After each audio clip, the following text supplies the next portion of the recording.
This is VSiN By The Books on VSiN, the sports betting network.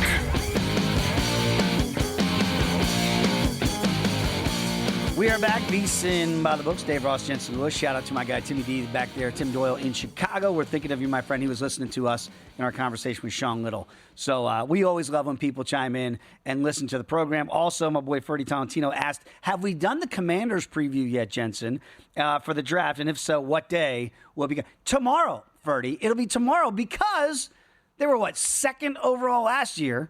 They draft some guy named Jaden Daniels, and now they finally get on our program on the day of the draft because that's how well it went in year number one. Jensen, I know people get overly optimistic, but I think the C.J. Stroud examples and maybe even now the Jaden Daniels examples, it shows you if you get one of those guys, you got a chance. Hey, the only real drama is how many primetime games do the Commanders have when the schedule comes out in May, right? Well, they are fun to watch. Even as a Cowboy backer, it's hard not to enjoy what you saw with Dan Quinn and Jaden Daniels in year one. They're going to get a lot of primetime TV exposure next year, that's for sure. You want some sharp plays? You got to go to sharpplays.com. Real bettors go there to get ahead of the action. So, again, you don't have to chase steam, copying picks, recycling the old value plays that you hear about all the time. They're not sharp. They're just parrots. The sharp plays, though, they are the source since 2011 that have been locked in with real pros, what they're betting, elite group, sharp money, the kind that actually moves the market. So when the sharp plays jump on a side, the line normally reacts to it. So you're going to get insider information, powerful AI tools. You're not just guessing, you're getting ahead. Sign up for free from the betting experts, real-time alerts, and next-level intel via email or on X. So don't take anybody's word for it. Check out the receipts. They got them for you there. Full betting logs are live on the site. So don't wait any longer. Go to sharpplays.com. They are respected, watched, and feared. That's the Sharp Plays at sharpplays.com. Let's get into it with the Ravens here, because I know that Danny behind the glass is going to be interested in what we have to say about this team. I have quite the affinity for the front office here with John Harbaugh, what they've been able to do from an organizational standpoint. And you know this in Cleveland, Jensen, maybe the reverse of that. It does go all the way top down. And this from the top to the head coaches, to the players, it feels like a team in the betting market you can trust each and every year. 27th, they got a second rounder, third rounder, 2 in the 4th, 1 in the 5th, 4 in the 6th, and 1 in the 7th. Jensen, that's a lot of picks. You can do a lot of things with those things. What do you make of the Ravens at 27? Obviously, you want to protect the franchise and the rightful MVP. Just saying, Lamar Jackson. But again, you have front offices that you inherently trust, and that for as many years now as it feels they've been picking in the back third, they know how to maneuver and they know how to maximize. More importantly, the capital there and what they need. Listen, offensive line makes all the sense in the world, just knowing what they want to do. They want to be able to run the football with Derrick Henry. You have Lamar that can take it at any point. Protecting the quarterback will be great. I feel like just from a depth perspective, O-line feels the way to go. I mentioned Denzel Burke early in the program. Perhaps if you want to go into that secondary, that's a guy you might want to target. If Will Johnson is still there from Michigan, just thinking of other cornerbacks that could be around. But here we are again. You mentioned Detroit. We're like, here are your needs: O-line, cornerback, safety. Really no technical skill positions. You're feeling pretty good about where the group's at. I could not agree more. I mean, when O-line is a need and you got a guy like Ronnie Stanley at left tackle kind of shoring that up, I think you're doing okay. Linderbaum's been really good at center for them as well. So, yeah, you can always use some depth there if that's the way they go. I will say this. I'm right on board with you. We don't have votes. Maybe we should have votes from a betting perspective. And I had no stake in the fight last year. You know me. I normally don't bet these markets for that very reason. How Lamar Jackson didn't get over the line because he's already won it twice is a ridiculous argument, debate to be made as to why you gave it to Josh Allen last year. By the way, they do have a new backup quarterback. The reason why I bring that up is that the win total sitting at 11.5. If you go back previously to the last year or so with Lamar, he has not been a guy. He's kind of like Dak Prescott in a way. A guy that's injured more often than you might remember out there. So remember a couple years ago, they were 8-3, number 1 seed to be, and then Lamar goes down, and you still make the playoffs. That's the power of Harbaugh and the roster. But you're not going anywhere. You're probably not cashing that win total if the grade 8 is not behind center for at least 16 of those 17 games at 11.5, juice to the over at $1.15. Cooper Rush is now the backup. Sometimes Jensen, and I made this wager, I'm trying to remember, a couple of years ago on the Eagles. And it was almost like you didn't know yet a couple of years ago what Jalen Hurts was going to be. And they had Gardner Minshew back then as the backup, if you recall. And my bet on the Eagles, as much as I hate the Eagles, was on the quarterback room that I trusted enough that, God forbid, something goes down with the main guy, you're going to be okay. When I saw that move, I said, they trust Cooper Rush if he has to play, as long as it's not a season-ending type deal, that they're going to be okay there. What do you make of a secondary move like that? Because, again, Lamar's track record is he's more often injury-prone than he is healthy. Well, when you can turn around and hand it off to Derrick Henry, that helps. You don't have to do too much. From a skill position standpoint, and, Zay Flowers has had to deal with some injuries, Rashad Bateman as well. I know there's been smoke around potentially moving Mark Andrews, which, we've seen the Lamar Jackson, Mark Andrews connection build this offense into what it is. But the emergence of Isaiah Likely, so critical. You bring in Nuke Hopkins too. Even in his veteran years, his latter stages of his career, you would anticipate that, farther down, this is what Baltimore does. Able to find the value later in the draft that ultimately ends up having being the cream that rises to the top. Let's face it. The offense is what Lamar Jackson does. That's if right. you don't have that, not that they drop a tier, but they certainly move to the back of the line of the top tier of the AFC. And I think now, kind of looking through, let me workshop this with you, because I would lean the over in the win total. That's even with the division and knowing here's your home schedule: Patriots, Jets, Bears, Lions, Sunday Night Football, just saying, Houston Texans, LA Rams. Now you got to go on the road at Buffalo, at Green Bay, at Kansas City, at Miami, depending on when that game is, at Minnesota. You would think it's a daunting schedule, but then you remember who the trigger man is and what Derrick Henry did in second halves of games last year. Like, they gave away a couple of leads last year. I mean, again, if you're a survivor player with Baltimore, it is never over until that final whistle sounds. But I think this group, knowing what they could have and what they could add, especially on the offensive line, could impose their will even more if they clean up the stupid mistakes. This could have been a 14-15 win team in the regular season last year. Yeah, they made it a sweat. They gave my Steelers ticket at 11-1 a lot of life for the majority of the year until they woke up late in the year. We saw the Bengals with their issues.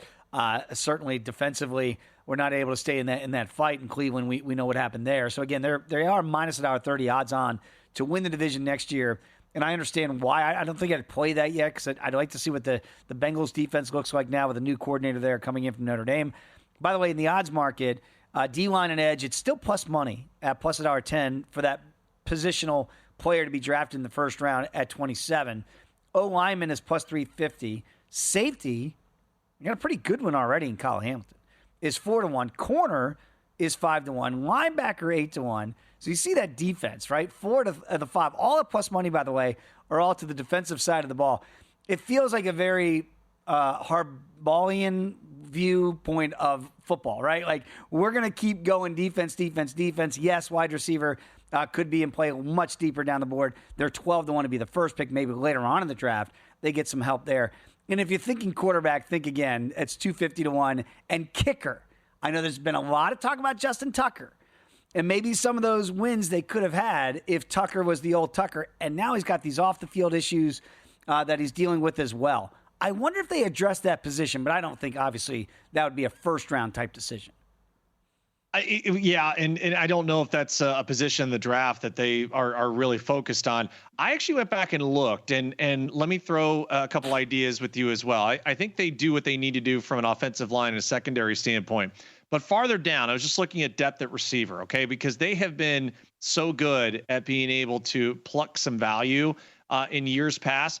Could you imagine, okay, if they go down to like an Isaiah Bond from Texas or a Xavier Restrepo from Miami, Speed Demon, and you think about what this group is built on, even Tez Johnson, you think about where Oregon's offense was and how vaunted it could have been. Think about what Tez Johnson does in a Ravens offense opposite of Zay Flowers, having the tight end.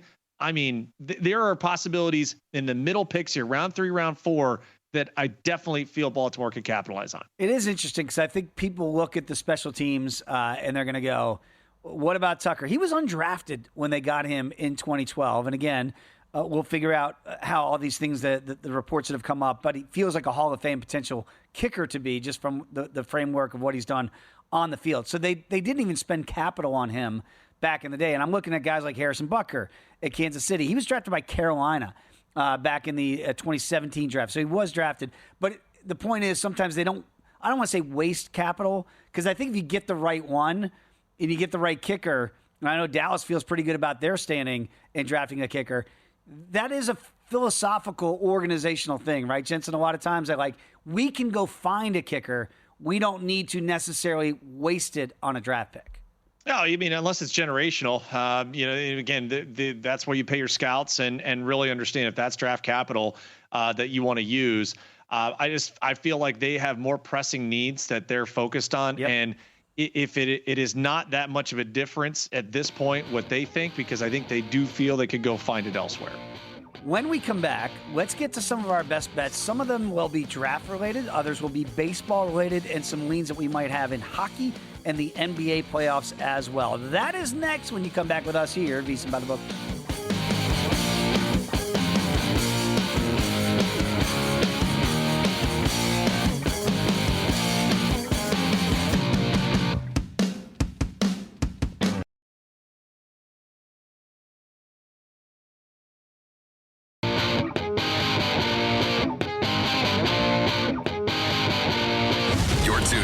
VSiN By The Books, right here on VSiN.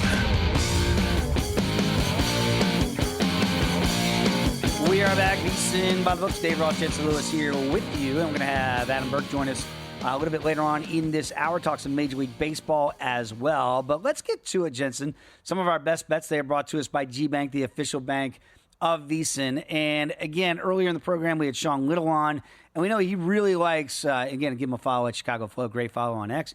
Really likes the Rockets tonight in this handicap against Golden State, laying the 3 if you can find it. I know it's going to be hard for people to go, man, I'm going to lay points against Golden State in Game 2 after what we saw in Game 1. And it did not look pretty if you're a Rockets backer in that one. That total is down now to 204 here at Circa. Seeing some 203s out there as well in the marketplace. What do you make of Sean's handicap there, that this is a really good bounce back spot here for the Rockets? Yeah, I was on there, and I wanted nothing. I'm the school of Matt Humans, kind of within the one possession realm here. I'll go ahead and take the bit more juice. So I'm on the Rockets minus 155. Just looking at some of the lines of demarcation here, even better if you're a VSiN Pro subscriber, seeing these splits updated now, Dave. 39% of the bets, 74% of the handle. You know me in differentials. Love to see when that's wide of a gap. Kind of looks like pros versus Joes right now. So the spread, it still is a great spot here. The bets are about even. 51% to 49 in favor of the Rockets, but 93% of the money. Ooh. That number's ticked up to 3 on DraftKings. Sean had it at 2.5 overnight. So all lining up right now, at least from the data, for the Rockets to be the side tonight. What do you make of these totals? Because at some point, the books have to adjust. Right? Yeah. They got to adjust. And you're going to start to see that, right? That, again, 204s. We're seeing, again, 197 right now. It's already been bet down 2 points for the Celtics and the Magic. What do we make of that? It does. And this is why I like the NBA playoffs, is because it's a different game than what you see in the 82. Because defense does matter. Possessions do matter. And you keep throwing those away, these unders keep hitting. What do you make of these totals? When can we start as over bettors, if you are, to say, now is the time to strike? Boy, it is a great question. And just looking at it offhand, I won't jump on it, but I do feel that the desperation angle for Orlando, I would almost think an Orlando first half spread. Makes sense. And then kind of seeing what happens, what Tatum's diagnosis is here as we move forward throughout the day. That number's only going to dip if Tatum's doubtful or is ruled out anytime this afternoon. So I think for Orlando, Obviously, hey, I don't want to go down 0-2. But the first half angle, if the urgency, part of that, even though they're plus 10.5, might look more to a first half spread than I would the total overall. And team total of 92 is, as Sean said, if you're betting that over, just go do something else wherever you are and don't sweat that out. It's not going to be pretty basketball to watch, that's for sure. I know you've got some baseball plays that are already in pocket. We talked about one in the Daily Diamond, and that's maybe a revenge angle here for Andrew Heaney against his former team for the Buccos against the Angels. What are some plays you like from this contest? Yeah, he's been great so far this year, Dave. The number's really good, and he's kept the ball in the ballpark, so that's been a huge part. Just one home run surrendered in 25 and a third innings. But the Angels, and even though they've only played 6 games at home, they have hit the homer, 12 of them in 6 games.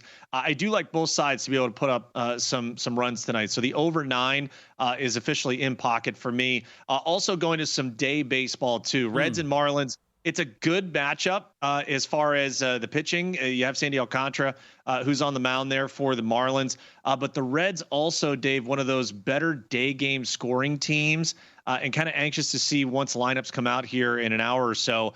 The over 8.5 was one that really intrigued me a bit, even with the pitching matchup. Brady Singer on the other side here for Cincinnati. The over 8.5 in pocket for me as well. I do think both lineups find a way to get to the respective starters. And you and I both know from watching enough Reds baseball already, no lead is safe. And the Marlins bullpen, not very good either. So I think both offenses chances to attack today. You scored 24 against the Orioles. You kind of beat your chest a little bit there in social. And I get it. That's what these teams do now, right? It's all about, if we can get over on everybody else out there and have a good zinger. I understand that.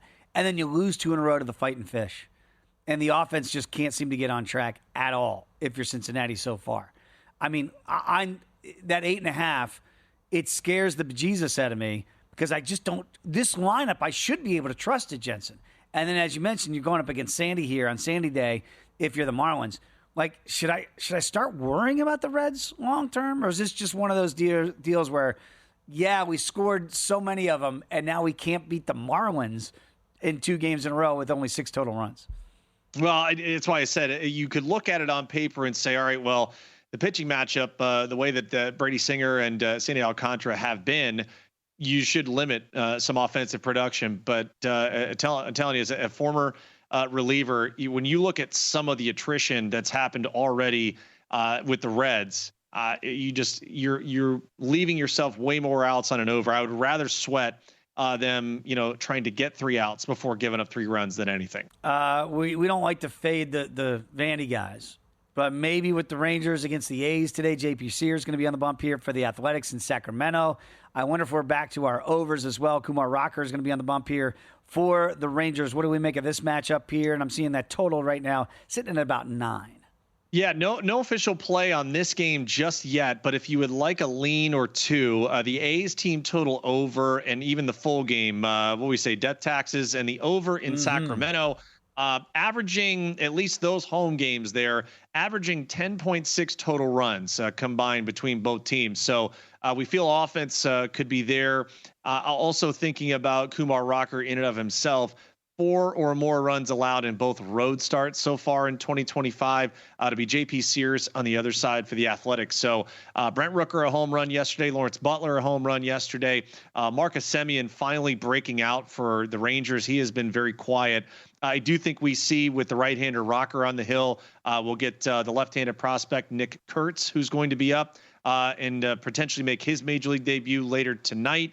So those are some leans for me, the A's team total over and that full game total over as well. We'll talk more baseball with Adam Burke in the next segment. We're going to talk some golf and more NFL draft in the last segment with Wes Reynolds here on the network. So don't go anywhere here. Great last hour here to wrap up our show today. But we do have some games, certainly in the Stanley Cup playoffs, I want to break down very quickly here. The Caps, they survived game 1 against Les Habitants. And they get an overtime from Alexander Ovechkin, that overtime winner in the playoffs. He had never done that before in his Hall of Fame to be career.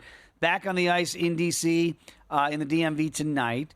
You got to lay it here with the Caps if you want to play the Caps here at $1.92 puck line. You can get plus money there at plus $1.40, and that I don't know if I want to lay it here with that big number now $1.86 here at Circa. What do you make of Game 2 tonight? Because the Canadiens looked really good in the third to tie it up. I don't know if that was nervous energy rather as the 1 seed here, or if you take anything away from it. It feels like it's either going to be a steamroll again for the Caps, and if not, then it could get dicey at the end if the Canadiens feel better about their third period performance. I think that I'll side with the home club, and I am on the puck line. I got it at plus $1.36, see plus $1.38 for those watching in the VSiN Watch app and on VSiN.com. I feel like they got their scare there in the third period. The Caps did, and we'll try and make sure they button things up here. The numbers, at least from the data on the betting splits side there a bit as well on the puck line, 57% of the bets, 83% of the handle. So anxious to see where these numbers go in the coming hours, Dave. But I do think the Caps button up a bit and they win by 2 or more. 2 games out west. Dallas is going to Colorado to resume their series, knotted up at 1. I do think there's a belief that if Dallas can get healthy and somehow get through this series, they could still be the favorites to beat out of the West, but they're not healthy. Colorado did give up a golden chance to take a 2-0 lead on the road. They're back home tonight. That total is 6.5. It is juiced to the under at $1.18. And again, big favorites here for the Avs at $1.92. The other game out west, Edmonton against the Kings. And right now the Kings with a 1-0 lead in that series. Great game one, at least offensively. That total sitting at 5.5. Interesting to me. And is juiced to the over at $1.30. Out of these 2 Western Conference tilts, any game you like tonight?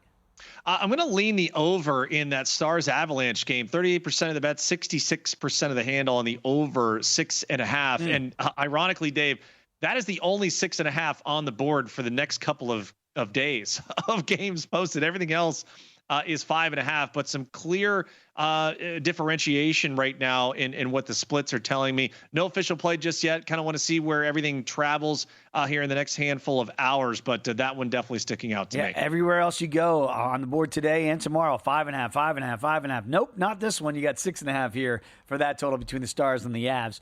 G-Bank is up to the ante here, up to $750 bonus for new G-Bank Visa Signature Card customers. New customers who spend $1,000 on eligible purchases within 90 days from opening up their account, they're going to get $250 right off the top. In addition, if you spend $50K on gaming and sports app loads within the first 30 days of opening up said account, you're going to get another $500 bonus. That's potentially $750. Apply now at VSiN.com/GBank.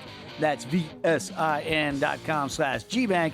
Subject to credit approval, terms and conditions do apply. Let's get back into it. Let's talk more Major League Baseball with Adam Burke. He is next here on VSiN By The Books.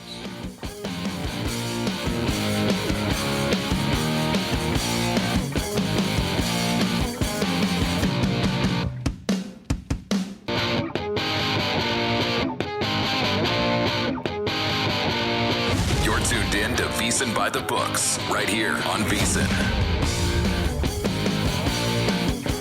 We are back, VSiN By The Books here on this Wednesday edition as we get ready for the NFL Draft tomorrow. A lot of other things going on in the sports world, too.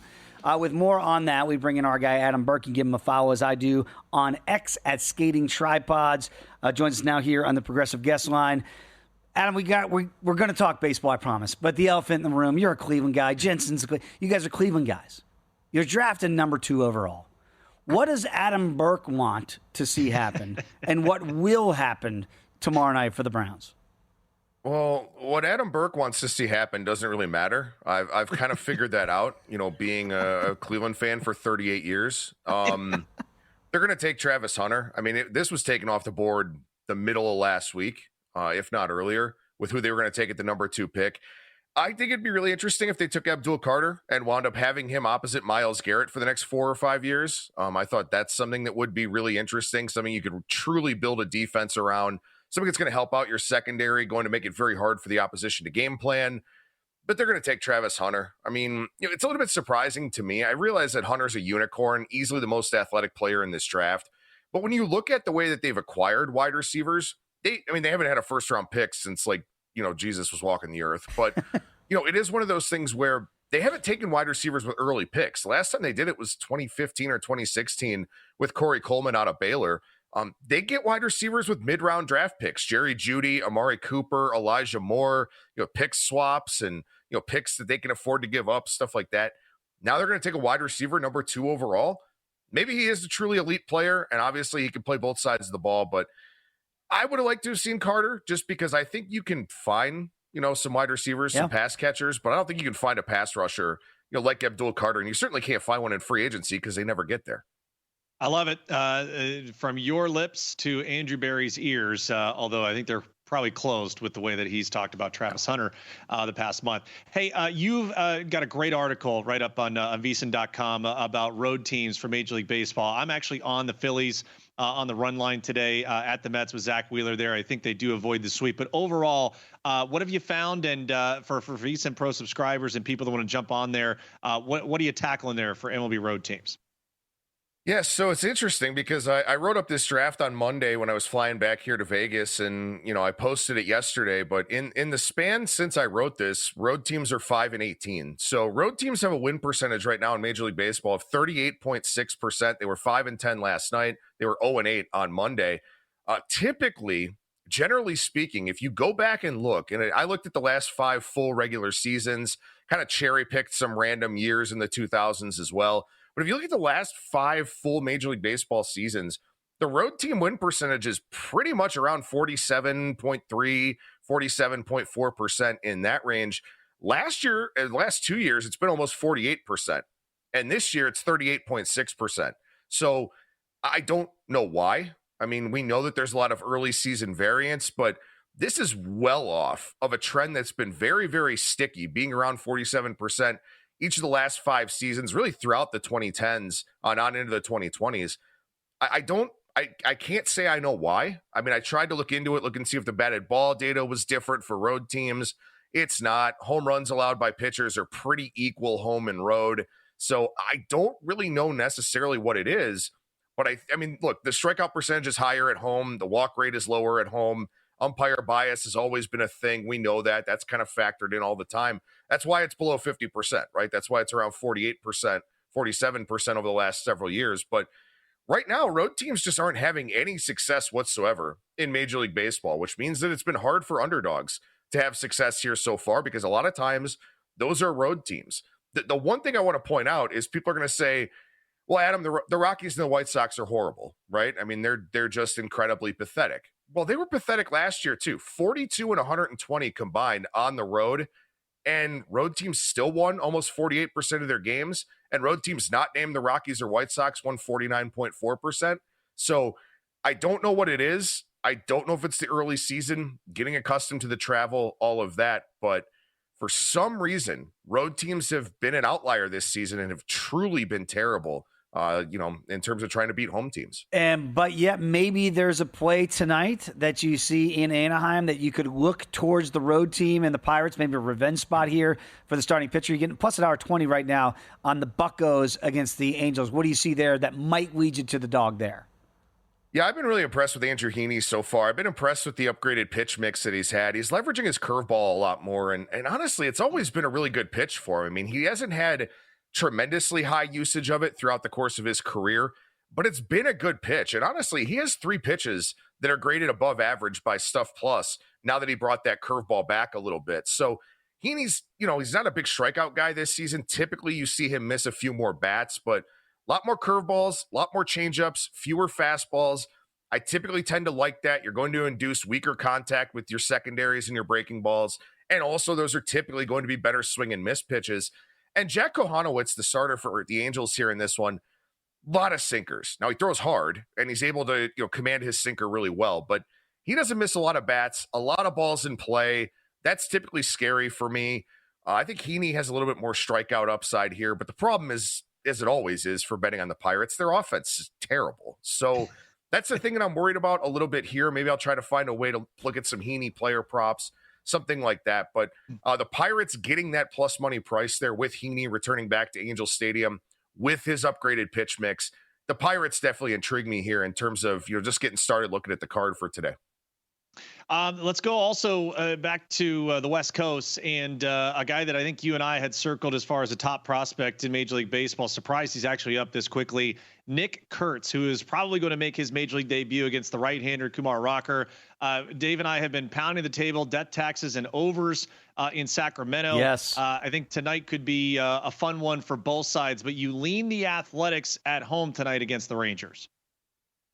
Yeah, I mean, I'm just not sure about Kumar Rocker. I mean, last time out, really interesting pitch usage. So against Seattle in his previous start, he threw about 60% sinkers.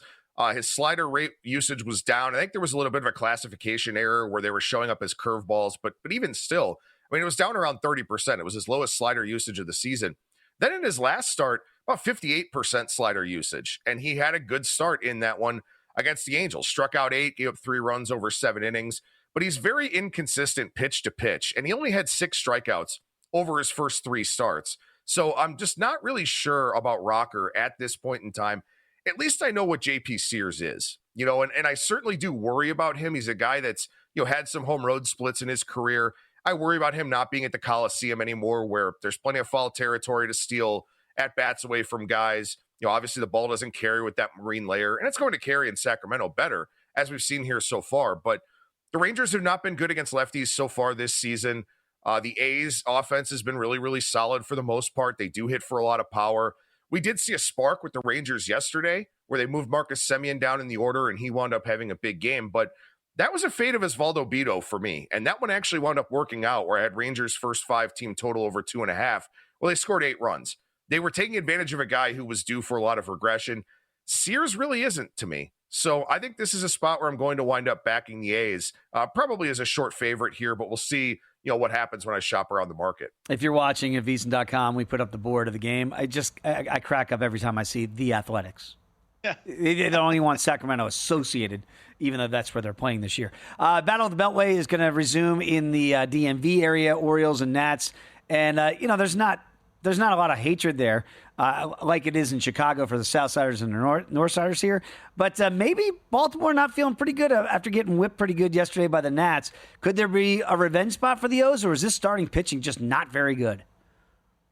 Well, the starting pitching's definitely not very good. I mean, that's just been an ongoing issue for them here throughout the course of the season. There's a few arms that I still like in that rotation, guys that I think could kind of pan out long-term or at least maybe figure it out.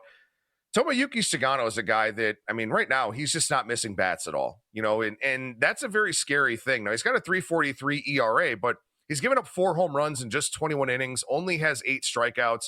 We've seen some of the power on display here for the Nationals so far, particularly with the ridiculous left center field power that James Wood has.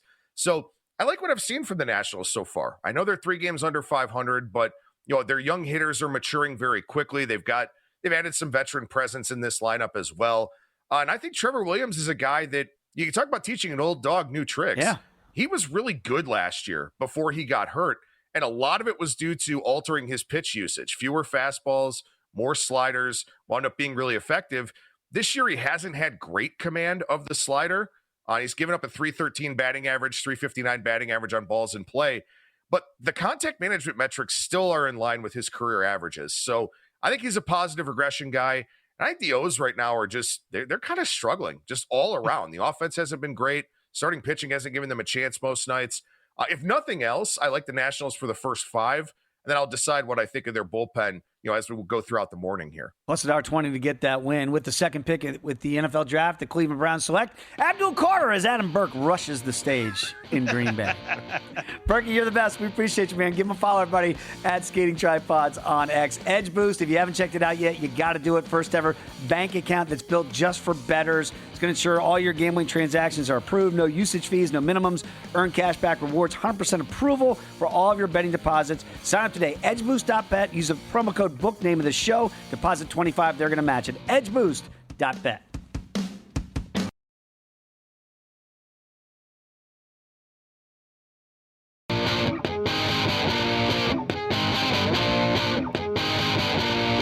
You're tuned in to VSiN By The Books, right here on VSiN. We are back. VSiN By The Books. Dave Ross, Jensen Lewis. Great conversation. Last segment with Adam Burke, talking some baseball, NFL draft. Whenever you have Wes Reynolds on any program, and Wes knows this because he knows me so well by now through 4 or 5 years of knowing each other, I just love to pick his brain about golf because for my money, sharpest handicapper you're going to find out there. Right now, you can give him a follow on X at Wes Reynolds, the number 1. Joins us now on the Progressive Guest Line. I promise we will get to the Zurich down there in New Orleans, but I do want to ask you about the NBA playoffs very quickly here. 3 games on tap. Jensen and I have been talking a lot about it in the program. You've seen these totals, Wes. I don't want to say they're 1990s totals. They'll never be that low. But we have seen this where you're seeing totals like in Boston down in the 190s, a real low one tonight, 204 between the Warriors and the Rockets. What do you make of that and any plays that you like tonight on the association docket? Yeah, this isn't like the 1990s, my favorite era, where it was Knicks Pacers like 75-74. Where we're not, it's not quite that pronounced. I miss the old bully ball, to be honest with you. But that is long bygone day era here in the NBA. Looking at this, I'm not going to follow the market when these have dropped 4 or 5 points on the totals necessarily. That doesn't mean I want to go necessarily Oppo Taco here, but I think from a side standpoint, I do like the Magic a little bit in the first half. I think I did bet over 4.5 games for just the series price before we got started because I thought Orlando was maybe going to get one, because if you watch this team really struggles to score the basketball. I think they were like 28th in offensive rating in the regular season. They're not a real great 3-point shooting team, whereas that's what Boston does. Is they shoot like 45 threes a game and they spread the floor, but Orlando is very good defensively. And they're legitimate defensively, and they've got a guy that they can go one-on-one ball with Paulo Banchero. So maybe first half Orlando. I think it might not be in Boston. They're gonna take one game, I think, in this series. I do not believe Orlando is gonna get swept, even though they seemingly are so overmatched. So Orlando first half, I think, would probably be worth a look. And then the Rockets, boy, that is soared. That is up to like 3.5 right now, because I think people really liked this team going in, and then the Warriors just took care of business, and it looked like, well, maybe this is too much too soon. And sometimes you get that with a team that doesn't have a lot of playoff experience. You get it too much too soon, and they're not ready to win a series. And then you get the opposite, like the Pistons, where it looks like they're going to be in this series for a while against the Knicks after what we saw in Game 2. So maybe a parlay with the money line with the Rockets, because I think they win the game. Could potentially parlay that with one of the hockey games, and that's what I use for like NHL betting, is use it as parlay pieces. So maybe with the Colorado Avalanche tonight. Yeah, Wes, I love it. Your first half angle for the Magic is exactly what I told Dave. So great minds think alike. Hey, with the advent of TGL now, we get the uniqueness of the Zurich Classic here down in Louisiana, and it's the team event. And for people that are uninitiated, just some of the nuts and bolts here, and perhaps the tie-in here of TGL being a team event. And now we're seeing some guys that particularly very much thrived in that and could also here this weekend. Yeah, 80 teams, by the way, 80 teams of 2 in this event, and they cut to 33 after Friday. So they switch formats every day. Thursday and Saturday, by the way, are best ball. 4-ball formats where use your own ball, lowest score is what goes on the card and what counts. And then on Friday and Sunday, it's foursomes. It's alternate shots. So one guy tees off, then the partner takes a second shot, then the next guy takes a third, and so on and so forth. So, yeah, I like this event from just something that breaks the monotony and something different that you see on the golf schedule. It's not the easiest event to bet. It's basically you take darts here. You throw darts and, take some shots on this thing. You couldn't go too far down the board last year because of what Shane Lowry and Rory McIlroy did. Now they're about half the price as the favorite. And when I didn't really model like I usually would every week, but when I looked at a lot of the stat categories, they were number one in a lot of them because of really how well Rory has been playing lately. But I'm not going to bet that team. I wonder if this is just go down to New Orleans and have a little fun and sing "Don't Stop Believing" like Rory and Lowry did after they won last year. So that's one I'm going to leave alone. They're a really short shot this week at plus 360. Scotty Scheffler territory here in a team event with Roars and Lowry as the reigning defendings here. Then you go down the board a little bit with Kurt Kitayama and then Kyle Morikawa there. Second betting choices of 14-1. I'm looking at the Højgaard brothers, and I say 25-1. Do you look at that, or you look at the Canadian angle with, say, Nick Taylor and Adam Hadwin? Again, it felt like the camaraderie of Lowry and McIlroy last year. They really enjoyed the event and playing together. Is that what you're trying to handicap when you look for some of these longer numbers? A little bit, because you've got some random pairings, and then you've got some pairings that maybe make a lot of sense, whether they're from the same country or went to the same college or live in the same town or neighborhood. But Jensen did mention TGL a moment ago, and that was part of my first angle for the first team I took, and that was Billy Horschel and Tom Hoagie, who are now all the way down to 20-1. I got them at 28. Horschel's actually won here twice, once as an individual and then once in team competition with Scott Piercy a few years ago. But when you saw the TGL, how good he was, and how pumped up he was, his team, Atlanta Drive, JT, Cantlay, Glover, and Horschel won the whole thing. So he's motivated to make this Ryder Cup team, and this is a team format. So, Keegan Bradley, the captain, is not there this week playing, but I'm sure he's watching and seeing how these guys play. And he's with Tom Hoagie, who's always really good on approach and has finished no worse than 18th in any of his last 4 events on tour. So they were one I played. Also Nico Echeverria and Max Grazerman. They were 4th here last year, and this was like a random pairing. That like this is not one that made any sense. It was just like Grazerman got a message like, "Yeah, I think I'm going to play with you in this event." And Echeverria won and also has 2 runner-ups in the last 6 months. And Grazerman, 3-time runner-up over the last 9 months. They rated top in putting. When I added their numbers, like over the last 24 rounds, they were the top pair by far in terms of putting. And Dave, you mentioned Canadians. Nick Taylor, Adam Hadwin, 40-1. They've always played well in this event. They were runner-up 2 years ago, T10 last year. Remember Hadwin was the guy that got tackled at the RBC Canadian Open when Nick Taylor made that long putt on 18 because he was going to have to congratulate him. So, yeah, the Canadians look at – and Taylor's been good. Taylor won at the Sony Open for us earlier this year at 115-1. But Hadwin, he's been a little off lately with his game, but there's a lot on the line here. Despite the fact no Masters invitation, you get a 2-year PGA Tour exemption if you win this thing. So you get all like the benefits. You get in the PGA, you get in the players and all of that except for the invitation to Augusta. So this event does matter despite the fact it's a little bit silly season-ish. Wes, last one from me, and Dave and I, as you well know, we like to jump in live, perhaps after round 2s and traditional events here. How do we handicap or how do we approach this, knowing you have different formats both Thursday and Friday before the cut is made? How do we kind of go about the live betting angles for maybe some pre-flop and then maybe wanting to jump in on some of these duos that eventually make the cut? Yeah, it is unique, Jensen, because you're going to have some really low scores. Like when you look on that app, checking your PGA Tour app or checking the leaderboard, and you're going to see like 12 under or something in a score because it was a best ball format.